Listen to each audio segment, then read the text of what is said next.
Hi, my name's Nick, and this is Crusader Kings II. So we're going to be playing a Shattered Worlds game. Shattered Worlds is a feature that came out in the latest expansion, Holy Fury. So Holy Fury released, I think, last week. And Shattered World is a game mode or alternate start. There are two new alternate starts, Randomized World and Shattered World, which shatters the entire world into its constituent provinces. Every county is controlled by a separate character at the game start. You can play it with every duchy being controlled by a different character, or you can play it with all of those counties each having a count, and then there being a duke that's just randomly assigned as one of those counts is assigned as the duke. But I've decided to play it with just counties. At the game start, we've removed the consolidation casus belli. So by default, this is 25 years, and I mean, you can put it up to being indefinite. So basically, my understanding is that that's a county casus belli, like a casus belli to attack and take a county.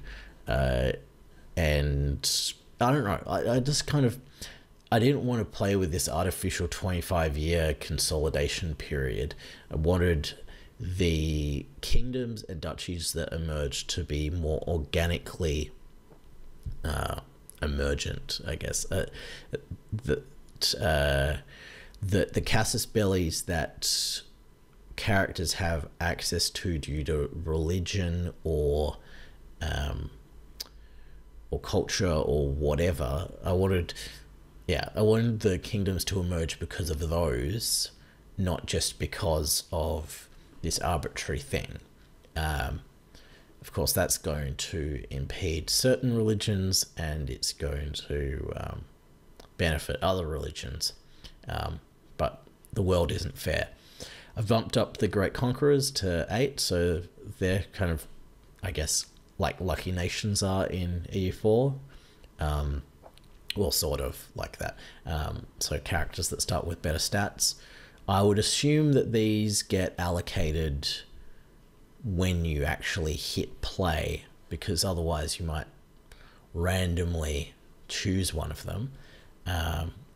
Or maybe it makes them and you can just, you have a 1 in, how many provinces are there? 8,000, like 4,000? How many? I forget how many provinces there are currently in, but 1 in whatever chance to get a Great Conqueror. We've put Elective Gavelkind on because I want the world to stay fractured for a longer period of time. Elective Gavelkind as the default succession will lead to that situation lasting for longer. However, there are some religions that are not going to start like that. We can actually explain that right now.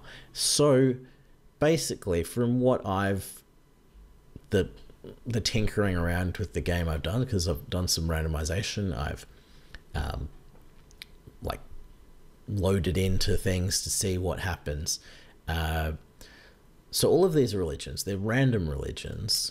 They've been randomized. So these features here are randomized, but they have some base kind of stats base mechanics to them. So for instance, Cyrenaicist,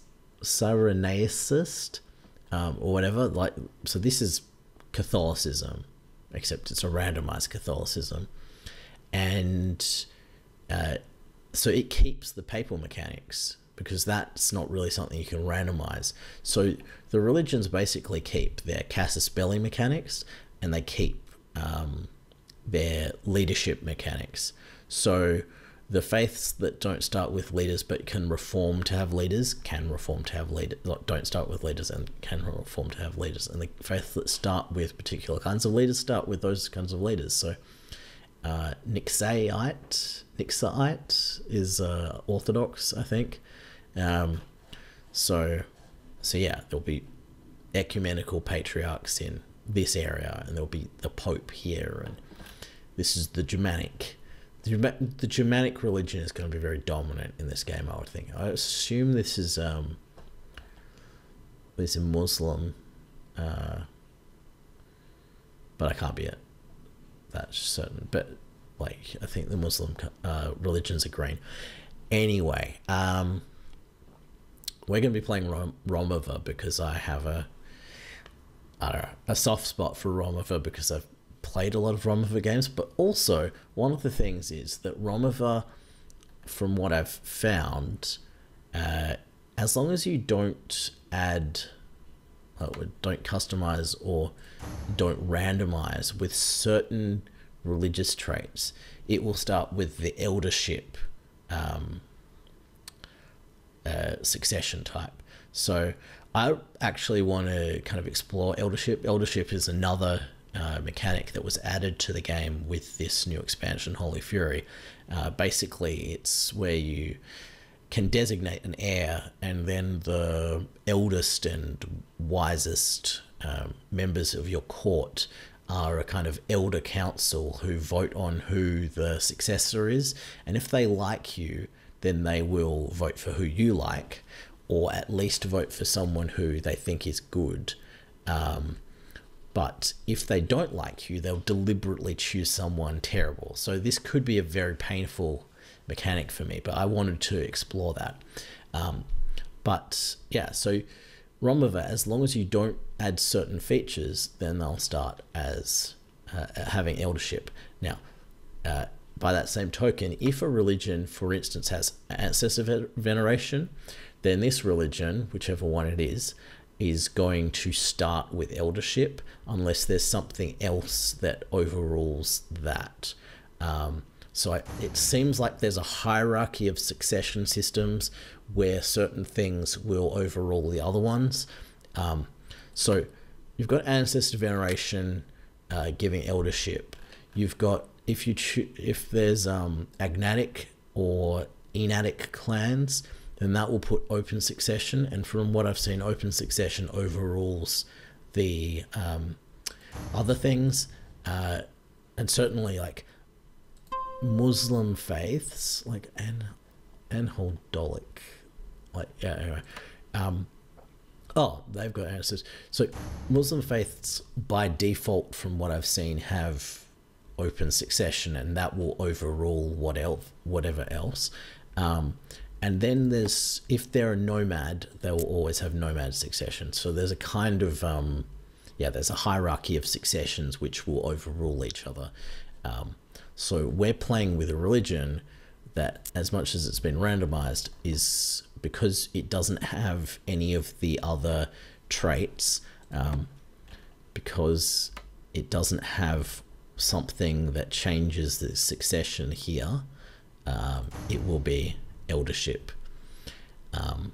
So yeah, maybe that was a long explanation of that, but anyway, so we've deliberately chosen a religion that is not going to have Gavelkind, which is very out of character for me, actually, because I usually play exclusively Gavelkind, and then I have this whole tactic of like murdering all my children just before I die, or like when I pass the age of like 60, I'm like, oh, I'm going to die soon, better murder all the bad kids.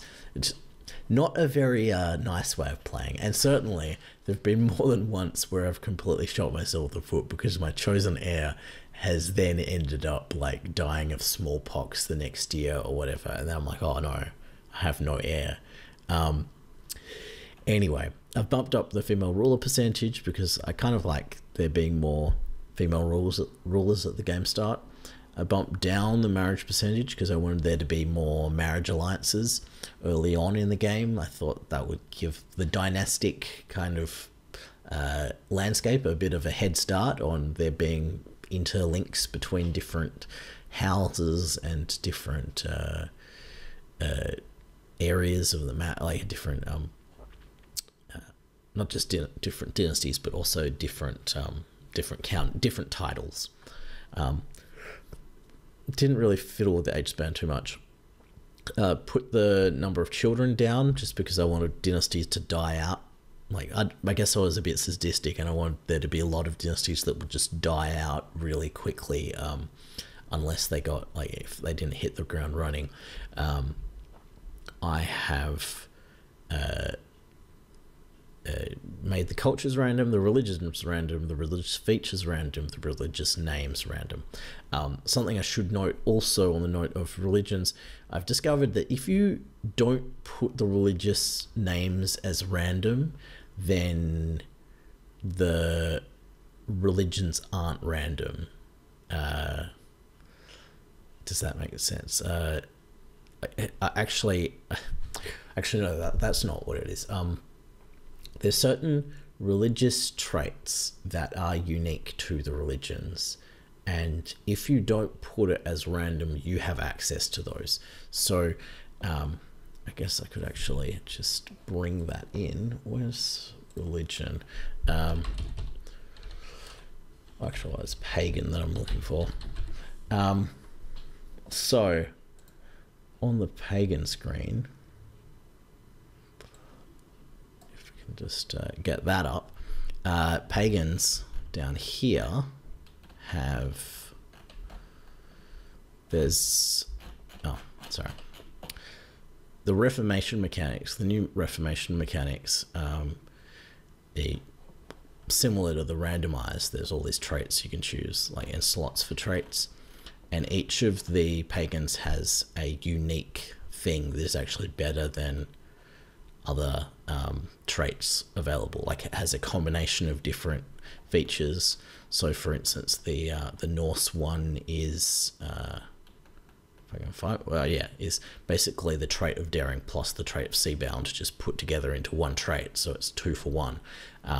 So basically, if you're playing Germanic and you've got the names not randomized, so it is actually called Germanic, I've found that you actually still have access to Sons of Ragnarok, and similarly for all the other pagan faiths. But anyway, that's the game setup. I kept on randomizing because I wanted a game world where Romuva was small, because I wanted to play Romuva. I wanted a small Romuva, so I got more of a feeling of starting big and getting, like, starting small and getting big. I wanted a game where I started as a minority religion and conquered the world with that minority religion. I guess part of the fantasy of it. So that's why I randomized until I got Romuva in a small area and with a culture that I could work with. Like, well, I can work with any culture essentially, but like I guess I wanted to power game slightly with the culture, so I wanted one of a various list of cultures that I thought would be cool to go with. In this case, we've got the Norse essentially, so Temesite is actually Norse, based on the names and also the color. You can tell it's Norse, and yeah, so they control basically all the Balkans and bits of southern Italy currently. So that would be interesting because I would assume that they will retain their shipyard kind of spawn mechanic thing. Like when the Age of Vikings arrives, the Norse will get shipyards. Maybe they don't in this randomized world. So, but still, even if they don't, then we can just build lots of house carls and have fun that way. Talking of the cultural thing, so we've got basically the Chinese or some kind of Tibetan in Sicily. Got various kinds of Indian in Turkey. Oh, and some other Tibetan. And up here we have that's, I think, Prussian. Well, the one that's this one is Prussian, and this one, which is called Prussian, I think is another Baltic culture. At least I think that's what's going on, and I assume this is, oh, I guess that's Saxon and Flemish, and this must be Anglo-Saxon. Yeah. So anyway, that's the basic lay of the land. Our tiny little area. The holy site, like, so I also did some experimentation to see, like, because you've got we can only see 3 holy sites here, so I was like, does that mean the religion doesn't have 5 holy sites? Does it have less holy sites? Do holy sites spawn eventually? What happens with that? And what I've discovered is that actually, while it's only showing 3 holy sites here, it does actually have 5. It's just the other 2 didn't get randomized with a temple holding for whatever reason. So they don't. So that there are 2 more holy sites that where we need to take and then build a temple in order to get that get the holy site actually unlocked and working. Now, so we could play with starting with the holy site if we wanted to, or we could not do that because it's on an island, and where are we going to go from there? So I am thinking I'm just going to do mainland Greece, and then I'm going to then eventually take the holy site when I get boats. Or maybe I take it by marriage or something. But in any case, I've also discovered, looking at it, that here in Greece, well, the Greek states of what is our religion? Refilist. The Refilist Greek states, there are 3 kids in control of these 3. So, or 4 kids, 4 kids in control of all these provinces. And I'm kind of thinking, as much as it would be cool to play a child in this harsh world, maybe we work off the... maybe we assume that those children are going to be bad leaders or have a lower martial score than a proper adult, and assume that thus if we play an adult next to them, we can easily conquer them with our superior martial stats. So it's a question of, like, so this guy, maybe we go with, I mean, she's the youngest, but then maybe I don't know the status of her marriage, like whether her kids are her dynasty or not, because that could be a very short game. You go with this guy, but then we've got a amphibious assault essentially, and maybe that won't work in our favor. Also, we could similarly go with this guy and have the same potential issue, but same potential strength. So I don't know what the stats are of them. So we could, what would be? Let's just assume that this guy is our best bet, and we'll move on from there. As much as starting on an island could be cool, but anyway, let's just go with the safe option, and hopefully we can... Oh, but actually he only has borders with one of those. It could randomly be that one of these kids is actually a good ruler. But anyway, let's just the start. And the other thing is, by being on the edge of our religion, that allows us to expand into the Ragaist faith without like having... We'll be fighting